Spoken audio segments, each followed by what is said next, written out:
ሰላም ዩቲዩብ እንዴት ናችሁ? ቢትቫልቭ ላይ እንዴት አድርጋችሁ ኤስዲ መግዛትና መሸጥ እንደምትችሉ በዚህ ቪዲዮ አሳያችኋለሁ። በጣም ሲምፕል፣ በጣም ቀላል የሆነ ነገር ነው። ታይምም ዳት ማች የሚፈጅ ነገር ስላልሆነ ቀጥታ አሳያችኋለሁ ማለት ነው። ኢንተርፌሱ በጣም ሲምፕል ነው። ፊት ለፊት ሊስቲንግ ላይ ነው የምትሆኑት። መጀመሪያ ሊስቲንግ ላይ ሆናችሁ የምትፈልጉትን ዩኤስዲ ብቻ ሳይሆን የተለያዩ ክሪፕቶዎች ነው ሰርች ማድረግ የምትችሉት። እነዚህን ክሪፕቶዎች ሰርች አድርጋችሁ ኦሬዲ አድ ካወጡ ሰዎች ላይ ባይ ማድረግ ወይም መግዛት ትችላላችሁ ማለት ነው። ከዚህ በላይ ደግሞ በጣም ተመራጭ የሚያደርገው ከ300 በላይ ፔመንት ዌዮች አሉት። ወደ 5-6 ክሪፕቶ ታይፖች አሉት የሚገዙ። እነዚህን ፊት ለፊት የምታዩቸውን ኦፕሽኖች ተራ በተራ መሙላት አለብን፣ እነዚህን ማለት ነው። የምትፈልጉት አድ እንዲመጣላችሁ ከዛ በኋላ እንዴት አድርጎ ከታች እንደሚመጣ አሳያችኋለሁ። ወደ ታች ዘርጋውት እቺን በተን ተጠቅሜ ነው ዳር ላይ ያለችውን መመለስና መዘርጋት ትችላላችሁ። በነገራችን ላይ አካውንት አከፋፈቱን ሌላ አንድ ቪዲዮ ከዚህ በፊት ለቅቄላችኋለሁ። እሱን ካላያችሁት ገብታችሁ ማየት ትችላላችሁ። ይሄን ከጨረሳችሁ በኋላ ዳውንሎድ አድርጋችሁ እንዴት መጠቀም እንደምትችሉ ሲምፕል ዌይ ነው። የአፑን ሊንክም ዲስክሪፕሽን ላይ ያስቀምጥላችኋለሁ። ገብታችሁ ሳይን አፕ ማድረግ ትችላላችሁ በዛ።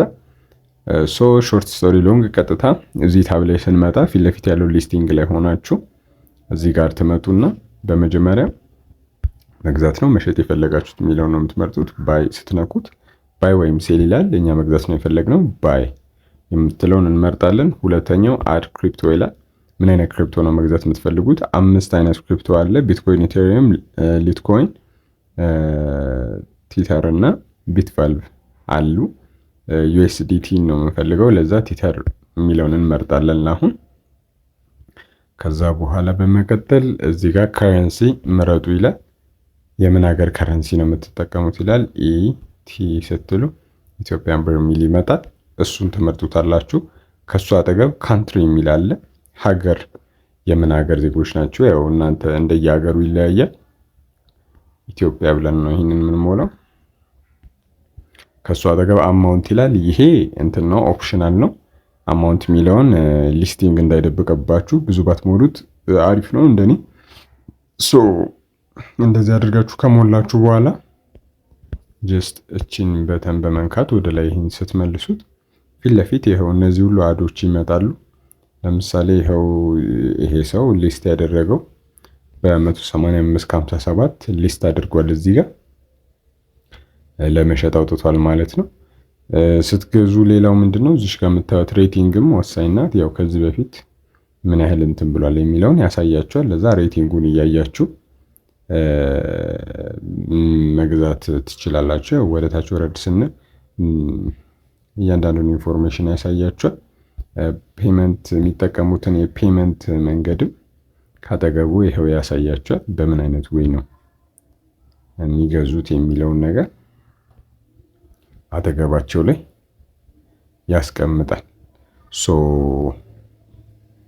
ያው እነዚህ ሁሉ አሉ አሁን።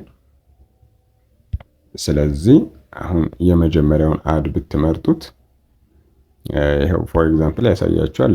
በአንድ ሺህ ኢቲቪ ይሄን ያህል ነው ሪሲቭ የምታደርገው ብሎ ያሳያል ማለት ነው። ስለዚህ ፔመንቱ የሚፈጸምበትን ፕላትፎርም አይታችሁታል። በጣም ሲምፕል ነው። ሊስቲንግ ደግሞ ይህ ሰው ሲያወጣ የተለያዩ ኳሊፊኬሽኖች ወይም ደግሞ ግዴታዎች ማስቀመጥ ይችላል። ከነዛ መካከል ይሄ ሊስት የሚያደርግ ሰው ያወጣው ምንድነው ቬሪፊኬሽን መስት ነው ብሏል። በተርድ ፓርቲ ደግሞ አይቻልም፣ ያው በሌላ ሰው ብር መላክ ምናምን አይቻልም ብሎ አውጥቷል ማለት ነው። ስለዚህ የምትፈልጉትን የብር መጠን ያው በማስገባት ወደ 10 ዩኤስዲ ምናምን ይሆናል። እንደዚህ አድርጋችሁ መግዛት መሸጥ ትችላላችሁ ማለት ነው። አይ ሆፕ በጣም ክሊር የሆነና ሲምፕል የሆነ ስቴፕ ነው በዚህ ቪዲዮ ያሳየኋችሁ። ቬሪፊኬሽኑን ምናምን የምትፈልጉ ከሆነ ከዚህ በፊት ያለችው ቪዲዮ ላይ ፖስት አድርጌላችኋለሁ። ቬሪፊኬሽን አካውንት ቬሪፊኬሽን ስለሚፈልግ ቬሪፋይ ማድረግ የምትፈልጉ እዛ ላይ ስላሳየው ገብታችሁ እሱን ቪዲዮ ማየት ትችላላችሁ። አይ ሆፕ ቪዲዮ ጠቃሚ ነበር። ጥያቄ ካላችሁ ኮሜንት ላይ ኤክስፔክት አደርጋለሁ። በቀጣይ ቪዲዮ እስከምንገናኝ ቸር ሰንብቱልኝ። ሶል ነበርኩኝ ከቴሶል ቻው።